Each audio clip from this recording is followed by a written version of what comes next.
ಜೈ ಅನು man. ಈ ಸಿನಿಮಾನ ಎಲ್ಲರೂ ಕನ್ನಡದವರು ನೋಡ್ಲೇಬೇಕು ಒಂದ್ಸಲನಾದ್ರು. ಯಾಕೆ ಗೊತ್ತಾ, ಹನುಮಂತ ನಮ್ ಕನ್ನಡದವನು. ವಿಷಯ ಗೊತ್ತಿರೋ ಈ ಸಿನಿಮಾ ಒರಿಜಿನಲ್ ಆಗಿ ಬಂದಿರೋದು ತೆಲುಗು ಲ್ಯಾಂಗ್ವೇಜ್ ಅಲ್ಲಿ, ಆದ್ರೆ ಪ್ಯಾನ್ ಇಂಡಿಯಾ ಲೆವೆಲ್ ಅಲ್ಲಿ ಕನ್ನಡದಲ್ಲೂ ಕೂಡ ಅವೈಲೇಬಲ್ ಇದೆ. ಬಟ್ ಥಿಯೇಟರ್ ಅಲ್ಲಿ ರಿಲೀಸ್ ಮಾಡ್ಲಿಲ್ಲ.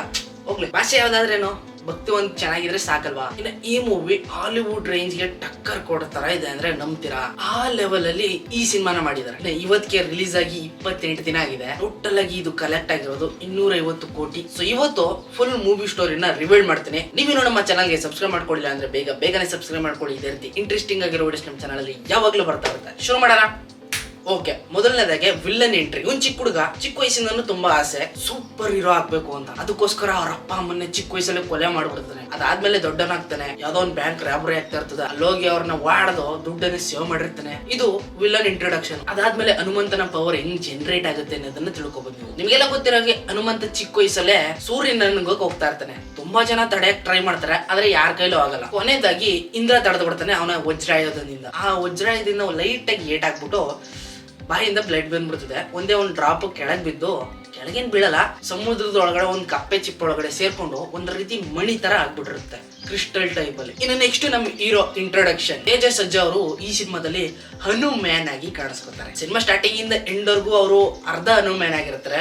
ಕೊನೆ ಎಂಡಿಂಗ್ ಫುಲ್ ಹನುಮಾನ್ ಆಗ್ಬಿಡ್ತಾರೆ. ಇನ್ನು ಹೀರೋ ಊರಲ್ಲಿ ಸಣ್ಣ ಪುಟ್ಟ ಕಳ್ತನ ಮಾಡ್ಕೊಂಡು ಖುಷಿಯಾಗಿ ಫ್ರೆಂಡ್ಸ್ ಜೊತೆ ಮತ್ತೆ ಅಕ್ಕನ ಜೊತೆ ಹ್ಯಾಪಿಯಾಗಿ ಲೈಫ್ ನ ಲೀಡ್ ಮಾಡ್ತಾ ಇರ್ತಾನೆ. ಇದು ಅವನ ಲೈಫ್ ಸ್ಟೈಲ್. ಹಿಂಗೆ ಇರ್ಬೇಕಾದ್ರೆ ಸಡನ್ ಆಗಿ ಹೀರೋಯಿನ್ ಎಂಟ್ರಿ. ಅಮೃತಾಯಿ ಅವರವರು. ಇವರು ಚಿಕ್ಕ ವಯಸ್ಸಿಂದ ಒಟ್ಟಿಗೆ ಓದಿರ್ತಾರೆ. ಹೀರೋಯಿನ್ ಹೊರಗಡೆ ಹೋಗಿ ಡಾಕ್ಟರೇಟ್ ನ ಮುಗಿಸ್ಕೊಂಡು ಊರಿಗೆ ಬಂದು ಎಲ್ರಿಗೂ ಸೋಷಿಯಲ್ ಸರ್ವಿಸ್ ನ ಮಾಡ್ತಾ ಇರ್ತಾನೆ. ಅಲ್ಲಿಂದನೇ ಲೈಟ್ ಆಗಿ ಅವನಿಗೆ ಲವ್ ಸ್ಟಾರ್ಟ್ ಆಗ್ಬಿಡ್ತದೆ. ಊರಲ್ಲಿ ಒಬ್ಬ ದೊಡ್ಡ ಪಾಳೆಗಾರ ಇರ್ತಾನೆ. ಅವನು ನೋಡಿದ್ರೆ ಊರಿನ ಜನಗಳಿಗೆಲ್ಲ ಭಯ. ಅವನ ಜೊತೆ ತೊಡೆ ತಟ್ಟಿ ಯಾರಾದ್ರೂ ಆ ಕಡೆ ಕೇಳಿದ್ರೆ ಅವನು ಅವತ್ತು ಸತ್ತ ಅಂತ. ನೆಕ್ಸ್ಟ್ ಸೀನ್ ಅಲ್ಲಿ ಕಾಡಲ್ಲಿ ಇರುವಂತ ಕಾಡ್ ಜನರುಗಳು ಒಂದ್ ಬಸ್ ನ ಅಟ್ಯಾಕ್ ಮಾಡ್ತಾರೆ. ಅಲ್ಲಿ ಹೀರೋ ಹೀರೋಯಿನ್ ಇಬ್ರು ಇರ್ತಾರೆ. ಹೀರೋನ ಹುಲಿ ಅಟ್ಟಿಸ್ಕೊಂಡು ಹೋಗುತ್ತೆ, ಹೀರೋಯಿನ್ ನ ಕಾಡ್ ಜನರು ಅಟ್ಟಿಸ್ಕೊಂಡು ಹೋಗ್ತಾರೆ. ಇಲ್ಲಿ ಹೀರೋನ ಅಟ್ಟಿಸ್ಕೊಂಡ್ ಬರ್ತಿದ್ದು ಹುಲಿ ಅಲ್ಲ, ಹನುಮಂತನ ಸೆಕ್ರೆಟರಿ. ಅಂದ್ರೆ ಅವರ ಹನುಮಂತನ ರೈಟ್ ಹ್ಯಾಂಡ್ ಒಬ್ರು ಇರ್ತಾರಲ್ಲ, ಅವರು ಅಟ್ಟಿಸ್ಕೊಂಡ್ ಬರ್ತಾರೆ. ಆ ಕಪ್ಪೆ ಚಿಪ್ಪಲ್ಲಿರೋ ಮಣಿ ಇವನ ಹತ್ರ ಇದ್ರೆ ಸೇಫ್ ಆಗಿರುತ್ತೆ, ಒಳ್ಳೇದಾಗುತ್ತೆ ಅಂತ ಆ ಸೆಕ್ರೆಟರಿ ಹುಡಿಕೊಂಡ್ ಬರೋದು. ಇನ್ನು ಈ ಕಡೆ ಕಾಡ್ ಜನರು ಅವಳನ್ನ ಅಟ್ಟಿಸ್ಕೊಂಡು ಓಡಾಕ್ತಾ ಇದಾರೆ. ಕೊಚ್ಚಾಕ್ಬಿಟ್ಟು ಅವಳ ಹತ್ರ ಇರೋದನ್ನೆಲ್ಲ ದೋಚ್ಕೊಬಿಡೋದಕ್ಕೆ. ಇನ್ನು ತೇಜ ಅಲ್ಲಿ ಬಂದು ಹೀರೋಯಿನ್ ನ ಸೇವ್ ಮಾಡಿ ಪಾಪ ಅವನು ಹೊಡೆಸ್ಕೊಂಡು ಸತ್ ಹೋಗೋ ರೇಂಜ್ಗೆ ನದಿಲ್ ಬಿದ್ದೋಯ್ತಾನೆ. ನದಿ ಒಳಗಡೆ ಆ ಕಪ್ಪೆ ಚಿಪ್ ಸಿಕ್ಬಿಡ್ತದೆ. ಇಲ್ಲ ಆ ಕಪ್ಪೆ ಚಿಪ್ ಒಳಗಡೆ ಇರೋ ಮಣಿ ಸಿಕ್ಬಿಡ್ತದೆ. ಇನ್ನು ಸಿಕ್ಕಿರೋ ಮಣಿ ಅವ್ನ ಕೈಯಲ್ಲೇ ಇರ್ತದೆ. ಅದನ್ನ ತೆಗೆದು ಹಿಂಗೆ ಬಿಸಿಲಿಗೆ ಹಿಡಿದ ತಕ್ಷಣ ಹನುಮಂತನ ಪವರ್ ಅವನಿಗೆ ಜನರೇಟ್ ಆಗ್ಬಿಟ್ಟು ಅವ್ನಿಗೆ ಏನೇನಾಗಿರುತ್ತೋ ಗಾಯ ಎಲ್ಲ ವಾಸಿ ಆಗ್ಬಿಟ್ಟು ಮೊದ್ಲು ತರ ರೆಡಿಯಾಗಿ ನಿಂತ್ಕೊಂಡ್ಬಿಡ್ತಾನೆ. ಅದನ್ನ ನೋಡಿ ಊರಿನ ಜನ ಅವ್ರ ಅಕ್ಕ ಎಲ್ಲ ಶಾಕ್. ನಾನು ಕೂಡ. ಇನ್ನ ಪಾಳೆಗಾರ ಇರ್ತಾನಲ್ಲ, ಅವನ ಹತ್ರ ಹೋಗಿ ತೇಜ ಅವ್ರ ಶಕ್ತಿ ಪ್ರದರ್ಶನ ಮಾಡ್ತಾರೆ. ಇನ್ನ ಅವ್ನ ಕೈಯಲ್ಲಿ ಮಣಿ ಇರಲ್ಲ. ಆ ಟೈಮಲ್ಲಿ ವಾಡ್ದು ಅವನ್ನ ಸತ್ತೋಗ್ಬಿಟ್ಟಿರ್ತಾನೆ. ಅವ್ನ ಕೈಗೆ ಮಣಿ ಬರ್ತಿದಾಗ ಪವರ್ ಜನರೇಟ್ ಆಗಿ ಆ ಪಾಳೆಗಾರನ್ ವಾಡ್ದು ಮೈ ಮುಳೆ ಮುರಿದಾಕ್ಬಿಡ್ತಾನೆ. ಇದನ್ನ ನೋಡ್ಬಿಟ್ಟು ಊರಿನ ಜನ ಎಲ್ಲ ಅವನನ್ನ ಎತ್ತಿ ಮೆರೆಸ್ಬಿಡ್ತಾರೆ. ಅದೇ ಟೈಮ್ಗೆ ಸೂಪರ್ ಹೀರೋ ಎಂಟ್ರಿ. ಇಲ್ಲ ವಿಲ್ಲನ್ ಎಂಟ್ರಿ. ಇವ್ರನ್ನ ಡೆವಲಪ್ ಮಾಡ್ತೀನಿ, ಹಂಗ್ ಮಾಡ್ತೀನಿ, ಹಿಂಗ್ ಮಾಡ್ತೀನಿ, ಏರೋಪ್ಲೇನ್ ಗಳು ಬರ್ತವೆ, ಮೇಲ್ಗಡೆ ರೈಲ್ ಎಲ್ಲ ಓಟಾಗ್ತವೆ, ಆ ರೀತಿ ಮಾಡ್ತೀವಿ ಅಂತ ಡೆವಲಪ್ ಮಾಡೋದಕ್ಕೆ ಅಂತ ಈ ಕಡೆ ವಿಲ್ಲನ್ ಏನೋ ಒಂದು ಸ್ಕೆಚ್ ಹಾಕೊಂಡು ಬರ್ತಾನೆ. ಇವನ ಹತ್ರ ಏನೋ ಮ್ಯಾಜಿಕ್ ಪವರ್ ಇದೆ, ಅದು ನನಗೆ ಬೇಕು ಅಂತ ಹುಡುಕೊಂಡು ಈ ಊರಿಗೆ ಬಂದಿದ್ದಾನೆ. ಅದನ್ನ ಮಾಡ್ಬಿಡ್ತೀನಿ, ಇದನ್ನ ಮಾಡ್ಬಿಡ್ತೀನಿ ಅನ್ಕೊಂಡು ಏನೋ ಮಾಡಕ್ ಬಂದಿಲ್ಲ, ಅದನ್ನ ಕಣ್ಣಿಡಿಯಕ್ಕೆ ಅನ್ಕೊಂಡು ಬಂದಿದ್ದಾರೆ ಅಷ್ಟೇ. ನೆಕ್ಸ್ಟ್ ಹಂಗೆ ಏನೋ ಒಂದು ಬಿಲ್ಡಿಂಗ್ ಕಟ್ತೀವಿ, ಇಲ್ಲಿ ತೋಡ್ಬೇಕು ಅಂದ್ಬಿಟ್ಟು ಯಾವ್ದೋ ಒಂದು ದೊಡ್ಡ ಬಂಡೆ ಕಲ್ಲನ್ನ ಕ್ಲೀನ್ ಹಾಕಿ ಎತ್ತಿಸ್ತಾ ಇರ್ತಾರೆ. ಅದು ಮಿಸ್ ಆಗಿ ಇನ್ನೇನು ಜನಗಳ ಮೇಲೆ ಬಿದೋಡ್ಬೇಕು. ಆವಾಗ ಆ ಮಣಿನ ತೆಗೆದು ಪವರ್ ತಗೊಂಡು ಆ ಬಂಡೆ ಕಲ್ಲನ್ನ 2 ಕೈಯಲ್ಲಿ ಎತ್ತಿಡ್ಕೊಬಿಡ್ತಾನೆ ನಮ್ ಹನು ಮ್ಯಾನ್. ಸೊ ಅಲ್ಲಿ ಏನಾಯ್ತು ಅಂತ ವಿಲ್ಲನ್ಗೆ ಇನ್ನೂ ಗೊತ್ತಿರಲ್ಲ. ಏನೋ ಬೆಳಕ್ ಬಂತು, ಏನಿರ್ಬೋದು ಅಂತ ಕನ್ಫ್ಯೂಸ್ ಆಗಿರ್ತಾನೆ. ಇನ್ನು ನೆಕ್ಸ್ಟ್ ಇದೆಲ್ಲ ಆಗೋ ಕೆಲ್ಸ ಅಲ್ಲ, ಅವನನ್ನ ಕಿಡ್ನಾಪ್ ಮಾಡಿ ಆ ಪವರ್ ಹೆಂಗ್ ಬರ್ತಾ ಇದೆ ಅಂತ ಕೇಳೋದಕ್ಕೆ ಅಂತ ರೆಡಿ ಆಗ್ಬಿಡ್ತಾರೆ. ಆವಾಗ ವಿಲನ್ ಗೊತ್ತಾಗ್ಬಿಡ್ತದೆ ಆ ಮಣಿಯಿಂದ ಅವನಿಗೆ ಪವರ್ ಜನರೇಟ್ ಆಗ್ತಾ ಇರೋದು ಅಂತ. ಇನ್ನು ನೆಕ್ಸ್ಟ್ ಡೇ ತೇಜ ಅವ್ರ ಅಕ್ಕನ ಮದ್ವೆ. ಇಲ್ಲಿಗೆ ಆ ವಿಲನ್ ಬಂದ್ಬಿಟ್ಟು ನನ್ನ ಆಫೀಸ್ಗೆ ನುಗ್ಗಿ ತೇಜ ಏನೋ ಕತ್ಕೊಂಡ್ ಬಂದ್ಬಿಟ್ಟಿದ್ದಾನೆ, ಅದ್ ನನಗ್ ಬೇಕು ಅಂದ್ಬಿಟ್ಟು ಡ್ರಾಮಾ ಕ್ರಿಯೇಟ್ ಮಾಡ್ಬಿಟ್ಟು ಆ ಮಣಿನ ಕಿತ್ಕೊಳ್ಳೋದಕ್ಕೆ ಟ್ರೈ ಮಾಡ್ತಾನೆ. ಅದು ಆಗಲ್ಲ. ಹುಡುಗರನ್ನ ಬಿಟ್ಟು ಅಟ್ಯಾಕ್ ಮಾಡಿಸ್ತಾನೆ. ಆದ್ರೆ ಆ ಜಗಳದಲ್ಲಿ ಅವ್ರ ಅಕ್ಕ ಸತ್ತೋಗ್ತಾಳೆ. ಇದೇ ಕೋಪದಲ್ಲಿ ಇದಕ್ಕೆಲ್ಲ ಕಾರಣ ಈ ಮಣಿನೇ ಅಂತ ತೆಗೆದು ಎಲ್ಲೋ ಎಸ್ಬಿಡ್ತಾನೆ.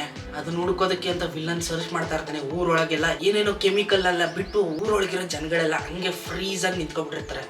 ಆ ಕೆಮಿಕಲ್ ಇಂದ. ನೆಕ್ಸ್ಟ್ ಏನು ಕಾಪಾಡೋದಕ್ಕೆ ತೇಜ ಮತ್ತೆ ಬರ್ಲೇಬೇಕಲ್ವಾ, ಹೀರೋಯಿನ್ ಹೋಗಿ ಕರ್ಕೊಂಡ್ ಬಂದೇ ಬರ್ತಾಳೆ. ಇನ್ನೀಗ ತೇಜ ಹತ್ರ ಮಣಿ ಇಲ್ಲ, ಊರಲ್ಲಿ ನುಗ್ಬಿಟ್ಟಿದ್ದಾನೆ ವಿಲನು, ಅವನ ಸೆದೆ ಬಡಿಬೇಕಲ್ಲ, ಏನ್ ಮಾಡೋದು ಅನ್ಬಿಟ್ಟು ಊರಲ್ಲಿ ಇದ್ನಲ್ಲ ಆ ಪಾಳೆಗಾರನ್ನ ವಾಡ್ದು ಬೆನ್ಮೂಳೆ ಮುರಿದಾಕಿರ್ತಾನಲ್ಲ, ಅವ್ನ ಹೆಲ್ಪ್ ನ ತಗೊಂಡು ಊರೊಳಕ್ಕೆ ಮಾಸ್ಕ್ ಹಾಕೊಂಡು ಹೋಗಿ ಫುಲ್ ವಿಲನ್ ಜೊತೆ ಡಗ ಡಗ. ಇದೇ ಗ್ಯಾಪ್ ಅಲ್ಲಿ ಒಂದ್ ಕೋತಿ ಆ ಮಣಿನ ತಗೊಂಡ್ಬಂದು ತೇಜ ಕೈಲಿ ಕೊಟ್ಬಿಡ್ತದೆ. ಆ ಮಣಿ ಕೈಗೆ ಬರ್ತಿದಂಗೆ ಪವರ್ ಜನರೇಟ್ ಆಗಿ ಫುಲ್ ಸ್ಮ್ಯಾಶ್. ಆಕಾಶದ ಮೇಲೆಲ್ಲ ಹಾರ್ಕೊಂಡೆಲ್ಲ ಫೈಟ್ ಮಾಡ್ತಾರೆ. ಆ ಲೆವೆಲ್ ಎಲ್ಲರೂ ನೋಡ್ಬೋದು ಈ ಸಿನಿಮಾದಲ್ಲಿ ನೀವು. ಇನ್ನು ತೇಜ ಕೈಲಿರೋ ಮಣಿ ಕೈ ಜಾರಿ ವಿಲ್ಲನ್ ಕೈಗೆ ಸಿಕ್ಬಿಡ್ತದೆ. ಇನ್ನೇನ್ ಆ ಸೂಪರ್ ವಿಲ್ಲನ್ ಆ ಮಣಿನ ಎತ್ಕೊಂಡು ಓಡೋಗ್ಬೇಕು ಅನ್ನೋಷ್ಟ್ರಲ್ಲಿ ಹನುಮಂತನ ಗದೆ ತಗೊಂಡು ಅದನ್ನ ವಾಡ್ದು ಸ್ಮ್ಯಾಶ್ ಮಾಡಕ್ ಹಾಕ್ಬಿಡ್ತಾನೆ. ಇದೇ ಗ್ಯಾಪ್ ಅಲ್ಲಿ ಆ ಮಣಿ ಒಳಗಿದ್ದಂತ ಬ್ಲಡ್ ಏನಿದೆ ಅದು ತೇಜ ಕಣ್ಣು ಒಳಗಡೆ ಬಿದ್ದು ಬಿಡ್ತದೆ. ಇದು ಬಿದ್ದ ತಕ್ಷಣನೇ ತೇಜ ಅರ್ಧ ಅನುಮಾನ ಆಗಿರ್ತಾನೆ, ಆ ಮಣಿ ಕೈಯಲ್ಲಿ ಇದ್ದಾಗ್ಲಿಲ್ಲ, ಅದು ಕಣ್ಣು ಒಳಗಡೆ ಬೀಳ್ತಿದಂಗೆ ಫುಲ್ ಹನುಮಂತನೇ ಆಗೋಗ್ತಾನೆ. ಅದಾದ್ಮೇಲೆ ಒಂದ್ ಸೀನ್ ಬರುತ್ತೆ, ಅಬ್ಬಬ್ಬಬ್ಬ ರಿಯಲ್ ಹನುಮಂತನೇ ಅವ್ನ್ ಬ್ಯಾಕ್ ಸೈಡ್ ಬಂದು ನಿಂತ್ಕೊಬಿಡ್ತಾನೆ. ಆ ಸೀನ್ ಮಾತ್ರ